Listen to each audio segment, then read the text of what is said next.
નમસ્તે, જય ભવાની, જય માતાજી. આજે રૂડો શનિવાર છે. હનુમાનજીની થોડીક નાનકડી વાત કરવી છે. સરસ મજાનો પ્રસંગ છે. બુદ્ધિમતામ શ્રેષ્ઠમ હનુમાનજી મહારાજને કહેવામાં આવે છે. કારણ કે કાગબાપુનો એક દુહો મને ખરેખર બહુ યાદ આવે. આને અનુરૂપ હું એની જ વાત કરીશ. શું કહે છે કાગબાપુ? એક દી જોને રામ ને વિચાર આયો, હે મુજ નામથી પથ્થર તરે, એ ઢોંગ કોણે રચાયો. સરસ વાત કરે કે મારા નામથી પથ્થર તરે છે, એ દતે કોણે ચલાવ્યો હશે. લાવું ખાતરી કરું. ભગવાન 14 ભુવનનો નાથ રામચંદ્રજી પોતે હાથમાં કાંકરી ઉઠાવે, આજુબાજુ જોવે, મને કોઈ જોતું તો નથી ને, અને પછી સીધા સમુદ્ર કિનારે આવે, જળાશય પાસે આવે, અને પછી પથ્થર કે કાંકરી જે હાથમાં હતી એ નાખે. ડૂબી ગઈ. બીજું લઈને ખાતરી કરી, ડૂબી ગઈ.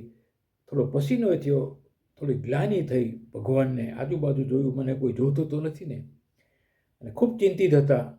એટલામાં હનુમાનજી મહારાજ પ્રભુને કોઈ દિવસ ચિંતામાં જોઈ ના શકે, કૂદકો મારે, જય શ્રી રામ કરીને સામે પ્રગટ થાય. હનુમાન, તું?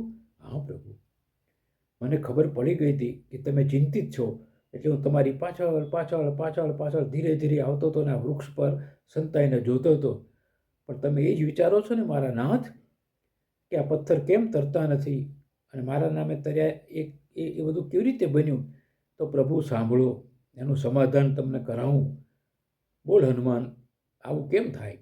હનુમાનજી મહારાજ હાથ જોડીને કહે, મારા નાથ, તમે ત્રિલોકના નાથ છો, 14 ભુવનના, 14 બ્રહ્માંડના સ્વામી છો. પ્રભુ, તમારું નામ જે લે, તમારા નામથી દુનિયા આખી તરી જાય, પાપીમાં પાપી તરી જાય. પણ તમે પોતે જ જેને નફરત કરો, જેને તરછોડી દો, જેને ફેંકી દો, એને જગતમાં કોઈ પણ બ્રહ્માંડમાં કોઈ એવી તાકાત નથી કે હે પ્રભુ એને તારી શકે. એટલા માટે એ ડૂબી જાય છે, કારણ કે તમે એને તરછોડ્યો છે, બીજું કોઈ ના તારી શકે. આમની વાત આમ છે. અને સાહેબ, ખરેખર પીઠ થાબડ્યો ભગવાને. શાબાશ હનુમાન. અને બુદ્ધિમત્તામ શ્રેષ્ઠમ, સાહેબ ત્યારથી એ કહેવાયા.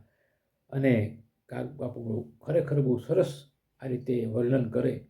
એક દુહો પણ તમને કહું હનુમાનજી મહારાજ માટે. આજે શનિવાર છે કે લંકા યુદ્ધમાં ઘણા પરાક્રમી અને બળવાન તાકાતવાન હતા.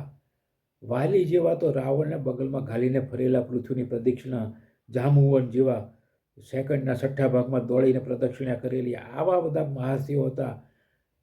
તોય હનુમાનનું નામ કેમ વધારે લેવાય? આજે ગામડે ગામડે કેમ પૂજાય? આ દુહામાં એનું વર્ણન છે સાહેબ.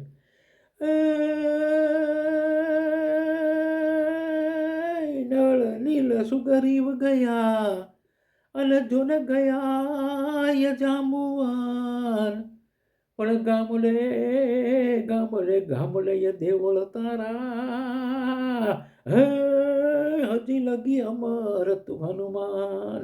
સમજી ગયા ને? માં ભગવતીના આશીર્વાદ મળ્યા હતા. અષ્ટસિદ્ધિ નવનિધિ કે દાતા રામચંદ્ર ભગવાને જેની પીઠ થાબડી હતી અને જેને શાબાશી આપી હતી, એવા હનુમાનજી મહારાજના આજની તારીખમાં ગામડે ગામડે દેવળ છે. અને ખરેખર પાદરમાં જ એ ધામા નાખે છે. કારણ કે રામસભામાં એ પાદરમાં જ ધામા નાખતા હતા, ધૂળમાં જ ધામા નાખતા હતા, એવું કાગબાપુના ભજનમાં આવે છે.